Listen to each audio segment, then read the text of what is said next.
optimiste à l'heure où on fait un appel à candidature d'un côté et où on négocie de l'autre avec M. Lestra. Quel est votre sentiment par rapport à ça? Ni optimiste, ni pessimiste. On est réaliste. Parce que on va le dire franchement, les compétences sont rares.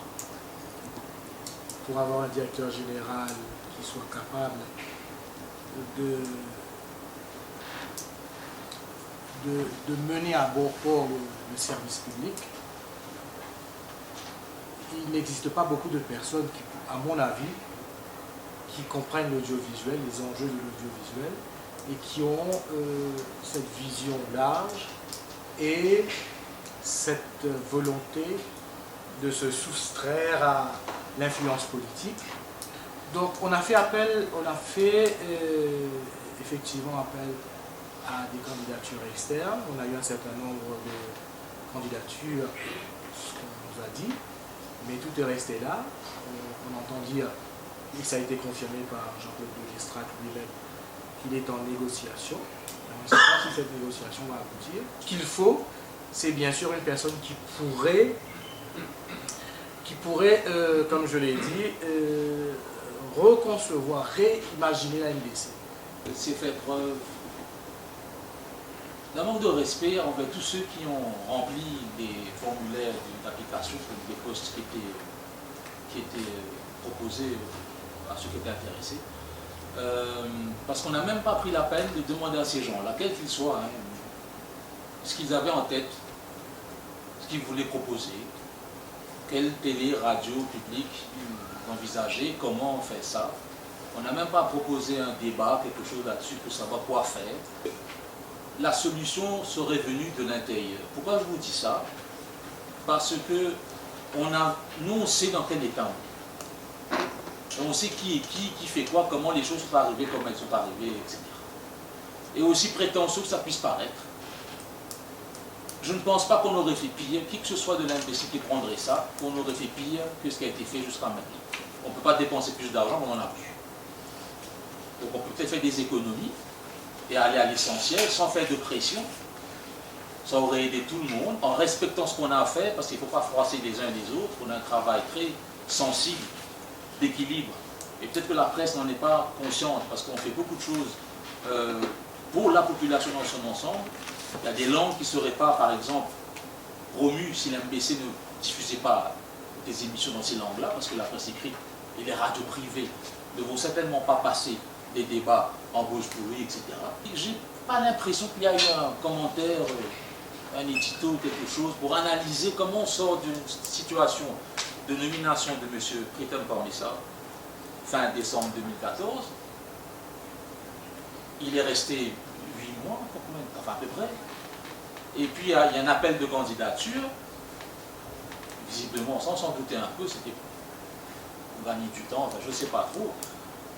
Et puis après, on entend, c'est sorti dans l'Express, ceci explique peut-être cela, on entend qu'on négocie. Si vous ne le savez pas, j'étais pas né, mais j'ai lu dessus un petit peu. Quand la MBC est née il y a 50 ans, Sir John Shoureni, qui était l'ancien gouverneur général, il avait dit que la télévision, c'était pas pour un côté, pour l'autre côté, c'était pour tout le monde.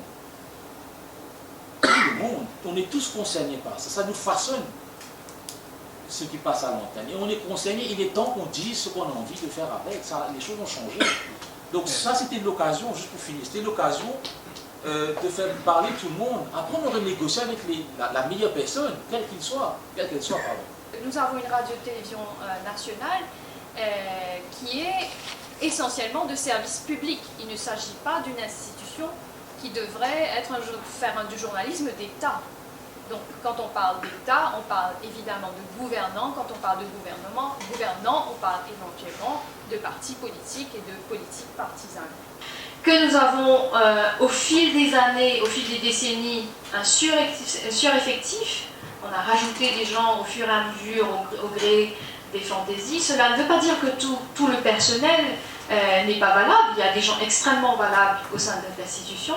mais elles sont malheureusement parfois mises au placard au gré des changements de gouvernement, elles sont sous-utilisées, elles ne sont pas écoutées. Donc c'est presque une tragédie que nous vivons dans nos institutions publiques et parapubliques. Comme beaucoup d'autres institutions publiques et parapubliques, les responsables ont toujours voulu à un moment donné avoir leur projet au singulier ou au pluriel de prestige. Et au sein de la MBC, c'est par exemple pléthore de chaînes qui ont été lancées et pour lesquelles on se demande quelle est la taille des audiences respectives de toutes ces chaînes. Et donc, bien sûr, cela suppose un certain nombre de ressources qui sont mobilisées, mais combien de personnes effectivement les regardent et qu'est-ce que cela amène réellement? Est-ce qu'on aurait pu mieux utiliser ces ressources? Que ce soit les politiques, que ce soit les citoyens, que ce soit les médias privés, sont d'accord pour dire qu'il faut des réformes, qu'il faut une grande réforme de la MBC. Il y a eu des rapports, et notamment, là j'ai le rapport Glover qui a été fait en août 2003. Un rapport commandité par le gouvernement de l'époque, mais qui n'a pas été adopté. Il faut absolument qu'il y ait une volonté politique forte. Premièrement, il faut trouver les bonnes personnes, et il faut bien sûr révolutionner la culture en interne au sein de cette institution. C'est en 2015, cette année-ci donc, il n'y a pas très longtemps, il y a un appel qu'on a reçu à la rédaction pour demander à ce qu'on se débarrasse d'une journaliste, parce que malheureusement il y a eu des notables comme des Kidam qui gobent un peu tout ce qui traîne dans la rue à droite à gauche, et la conséquence c'est que il y a des gens qui ont joué à ça, ils ont demandé à ce qu'on règle son compte à cette personne, et pendant un mois cette journaliste ne sait pas trop quoi faire, jusqu'à ce que finalement les choses se sont calmées. Et si je vous parle de ça, c'est simplement pour vous dire que nous sommes dans une situation assez fragile, peu importe ce qu'on fait, c'est assez difficile parfois parce qu'on ne peut pas répondre, nous, à un leader d'opposition, un ministre, un gouvernement, etc. Et on est un peu les sitting ducks de service pour tout et pour rien.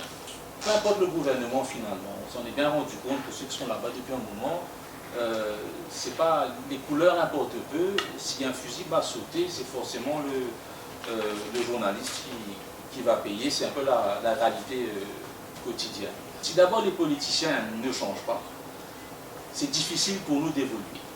S'ils n'acceptent pas qu'il est plus que temps de faire une sorte de mea culpa par rapport à l'audiovisuel public, la MBC, et qu'ils se disent, on va être un peu naïf, on va se dire qu'ils vont se dire, il faut arrêter de jouer avec la MBC, la télévision, on a peut-être dépassé les bornes, et que la MBC finalement, la rédaction, c'est pas Advance, c'est pas le nouveau militant, c'est pas le Sun, c'est pas le rassembleur, c'est pas les titres partisans, c'est une rédaction, il y a des professionnels là-bas, il faut les traiter comme tels. Est-ce que nous les débarrassons MBC?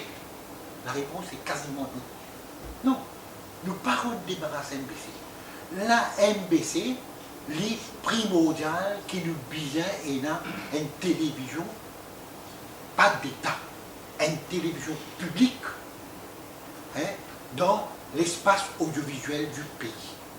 Parce que la télévision d'État, finalement, il y a un outil de propagande. Et c'est ce qui nous trouvait finité avec plusieurs gouvernements. Le service de la télévision d'État, qui n'est pas pour donner aucun débat national, le sujet d'intérêt national. Pendant des années, la CIMIN demandait, comme pour l'année Sanguili, là, l'infrastructure. Nous dit qu'il y a un gros projet d'infrastructure, c'est la métrologie, que moi je connais, je prends position contre.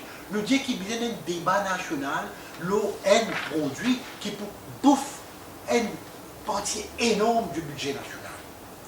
Donc, il y a un débat national. La différence qui paye là, avec Smart City, 18 000 € pour la terre, 18 000 € pour la terre pour Smart City. Beaucoup de gens ne parlent pas de Smart City. Qui ça qui permet de là, nous avons de la société civile, le Parlement du peuple qui peut jouer sa rôle là de temps à autre, qui permet de débat que du monde participer à mettre le peuple. Mais MBC, tu bien faire ça. MBC, tu bien faire ça. Et MBC, c'était son rôle pour une télévision publique, pas d'État. À Maurice, le débat aura été plutôt timide, voire stérile. et a souvent pris la forme de seules critiques, controverses, contestations. Tout cela est sans doute salutaire, mais laisse peu de place à une prise de conscience réelle des véritables enjeux qui pourraient amener à un sursaut et une transformation tant voulue et impérative. Vous constaterez que le mandat statutaire, puisque les devoirs du service public sont invariablement réglementés par un texte législatif ou un décret, ce mandat donc, qui entraîne un certain nombre de contraintes, constitue à la fois sa force et ses faiblesses. La mission ample de service public s'articule autour de plusieurs axes.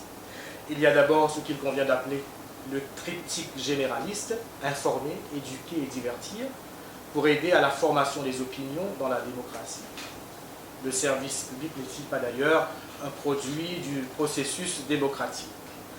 Il y a l'universalité géographique, l'accessibilité et un coût abordable à tous les citoyens.